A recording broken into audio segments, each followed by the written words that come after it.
नमस्कार दोस्तों, आप देख रहे हैं द हिंद 24 न्यूज। फरीदाबाद में पूर्व सैनिकों व अर्ध सैनिकों ने बांग्लादेश में हिंदुओं पर हो रहे अत्याचार के विरोध में सेक्टर 16 स्थित श्री विपुल गोयल के भारतीय जनता पार्टी के कार्यालय पर प्रेस वार्ता कर रोष प्रकट किया। प्रेस वार्ता में न सिर्फ हिंदुओं बल्कि अल्पसंख्यकों, पूजा स्थलों, संस्कृति, पुजारियों, लाइब्रेरियों, स्कूलों, बच्चों व महिलाओं पर हो रहे अत्याचारों व हमलों की भर्त्सना की। उन्होंने मानव अधिकारों के हनन व वकीलों द्वारा पीड़ित व्यक्तियों का पक्ष कोर्ट में न रखने देने को बहुत ही दुर्भाग्यपूर्ण बताया। इस्कॉन मंदिर व उनके पदाधिकारियों पर प्राणघातक हमलों ने पूरी दुनिया को हिला दिया है। इस्कॉन संस्था विश्व के लगभग 150 देशों में विद्यमान है और काम करती है। इसमें से 135 यूरोप में हैं। पूर्व सैनिकों व अर्ध सैनिकों ने एक सुर में सरकार के साथ खड़ा रहने का प्रण किया व साथ ही कांग्रेस, तृणमूल कांग्रेस, समाजवादी, डीएमके व लेफ्ट जैसी राजनीतिक पार्टियों को कटघरे में खड़ा किया और प्रश्न उठाए कि उनके द्वारा बांग्लादेश में नरसंहार पर चुप्पी साध लेना उनकी असली मानसिकता को दर्शाता है। प्रेस वार्ता को सीआरपीएफ के कमांडेंट व शहर के प्रसिद्ध स्किन स्पेशलिस्ट डॉ महाजन, बीएसएफ के इंस्पेक्टर शर्मा, सेना के कर्नल सुमेर सिंह, पन्हेड़ा खुर्द से मिलिट्री फार्म्स के अधिकारी डी.के. शर्मा, सेना के जसाना से कमांडो फिरे सिंह, तिगांव से करतार सिंह नागर व कैप्टन रीचपाल सिंह, गांव अमरपुर से भीम सिंह लांबा, झाड़ सेटली से धर्म सिंह डागर, नीमका के कमांडो ज्ञान चंद व हवलदार बीरेंद्र दहकोला, गांव से जयपाल रावत, बड़खल से प्रेमचंद गौड़, वायुसेना के विंग कमांडर सतिंदर दुग्गल ने संबोधित किया। बताइए। दो मुद्दों पर की। बांग्लादेश में जिस तरीके से हिंदुओं, अल्पसंख्यकों, हिंदुओं की संस्कृति, उनके मंदिरों और उनकी महिलाओं, बच्चों पर अत्याचार हो रहे हैं, हम सरकार की, भारतीय जनता पार्टी की सरकार के हाथ मजबूत करने यहाँ आए हैं।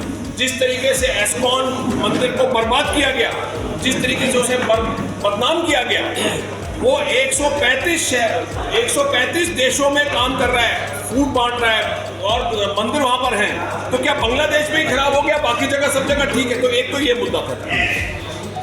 दूसरा मुद्दा ये था कि भारतीय जनता पार्टी का सदस्यता अभियान 10 तारीख को समापन होने की उम्मीद है।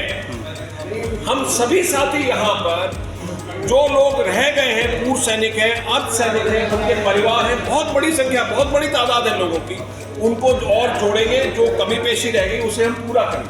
तो ये दो मुद्दों पर, आपके सवाल का जवाब, दो मुद्दों पर हम यहाँ पर इकट्ठे। किस तरह के अत्याचार हो रहे हैं बांग्लादेश में हिंदुओं पर? मुझे ये सब बताने की आवश्यकता नहीं। कई तो इतनी घिनौनी बातें हो रही हैं और इतना मतलब घृणित कार्य हो रहा है, मुझे आई थिंक ऐसा लगता नहीं कि मुझे उसे विदेश मंत्रालय के जो सचिव है वो बांग्लादेश गए राष्ट्रपति से बात करने के लिए, क्या लगता है मतलब कुछ समाधान निकलेगा? सरकार की पहुंच और सोच हम लोगों से कहीं आगे, वो भी भारतीय जनता पार्टी की सोच। बस आप निश्चिंत रहिए। पीछे लिखा है हिंदुओं पर अत्याचार बंद हो, तो कैसे बंद होगा अत्याचार? दबाव बना रहे हैं। हाँ, बताइए ना, फिर बताइए। आज प्रेस वार्ता बुलाइए। मानसिक दबाव बनाएंगे, फाइनेंशियल दबाव बनाएंगे, ठीक है, सामरिक दबाव बनाएंगे, राजनीतिक दबाव बनाएंगे, यूएनएसओ दबाव बनाएंगे और उनको ये बताया जाएगा अगर चीन तैयार हो सकता है तो बांग्लादेश किस खेत की। और सबसे बड़ी बात, विपक्षी पार्टियों पे भी दबाव बनाया जाएगा कि तुम जो कर रहे हो गलत कर रहे हो। जो आयात वहाँ से हो रहा भारत के लिए, क्या उसको रोका जाएगा? ये तो गवर्नमेंट की पॉलिसी है। गवर्नमेंट उससे विचार कर रही है। ये एक अंतिम सवाल, अभी बात हुई उसको है ना, उसको आयात को बंद करने के लिए विचार चल रहा है। क्यों? जब तक हम आर्थिक चोट नहीं करेंगे तब तक दुश्मन ठीक नहीं आता है। जिस तरह से हमने बांग्लादेश को जीतते समय 93,000 लोगों का खाना पानी बंद कर दिया था, इसी तरह से इनका खाना पानी जब हम बंद कर देंगे, आयात बंद कर देंगे, तो डेफिनेट बात है कि हम उस मिशन में कामयाब हो जाएंगे और अपने हिंदुओं को बचा पाएंगे। अभी आप लोग कह रहे थे चढ़ाई भी कर देनी चाहिए अगर जरूरत पड़े तो। जी, अगर जरूरत पड़ती है। पहले तो हम समझा रहे हैं उन्हें, सब तरह से समझा रहे हैं, सब तरह से दबाव बना रहे हैं, और दबाव बनाने के बाद भी अगर ऐसे उनके समझ में नहीं आता है तो हम जो है ना पूर्व सैनिक ये चाहते हैं कि हमको भी ये मौका दिया जाए कि हम अपने साथियों की, हिंदुओं की रक्षा करके वहाँ पे आए। हम सभी सपोर्ट कर रहे हैं आप, सभी सपोर्ट कर रहे हैं आप लोग। जी हाँ। चढ़ाई हो जाए जरूरत पड़े तो हैं? चढ़ाई की बात यह है, भारत ये अंतिम अध्याय है। इससे पहले बहुत सारे बातें हो सकती है, कूटनीतिक तरीके अपनाए जा सकते हैं और आर्थिक बंदी लगाई जा सकती है। यदि उनके बाद में नहीं होगा तो वास्तव में लड़ाई हो सकती है। बिल्कुल बिल्कुल। हर संभव कोशिश की जाएगी अत्याचार को बंद करने के लिए, हर संभव कोशिश की जाएगी। बिल्कुल जिजागर साहब, बहुत बढ़िया। इसके ऊपर सारे कार्यक्रम चल रहे हैं और जिस तरह की संगठन अभी हुई है, जैसे बोलते हैं जागो हिंदू जागो, इस तरह से आप लोगों के माध्यम से, मीडिया के माध्यम से लोग जगाना आपका भी बढ़ते हमारे बढ़ते, क्योंकि हिंदू अभी भी सोया हुआ है। उनको कोई बात बोलते हैं ना समझ में आती नहीं है, लेकिन धीरे धीरे कोशिश हो चुकी है और इसमें आप सब लोग इसमें भागीदार बने।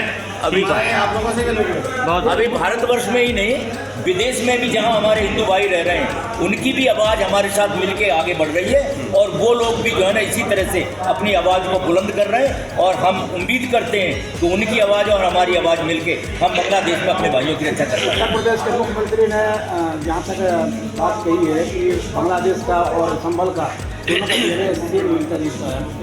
बिल्कुल सही बात है। जो उत्तर प्रदेश के मुख्यमंत्री ने जो कहा है कि डीएनए उन सबका खराब है जो हमारे हिंदू भाइयों की रक्षा करने में आनाकानी कर रहे हैं। हमें अपने हिंदुओं की रक्षा करने में आनाकानी नहीं करनी चाहिए। अगर हम हिंदुओं को सेव करेंगे तभी हमारा देश बच पाएगा, क्योंकि ये भारतवर्ष ही अकेला एक ऐसा देश है जहाँ हिंदू है, बाकी कहीं हिंदू नहीं है। ठीक है जी, धन्यवाद। वार्ता हुई है। ऐसे ही तमाम खबरों के लिए जुड़े रहिए द हिंद 24 न्यूज के साथ।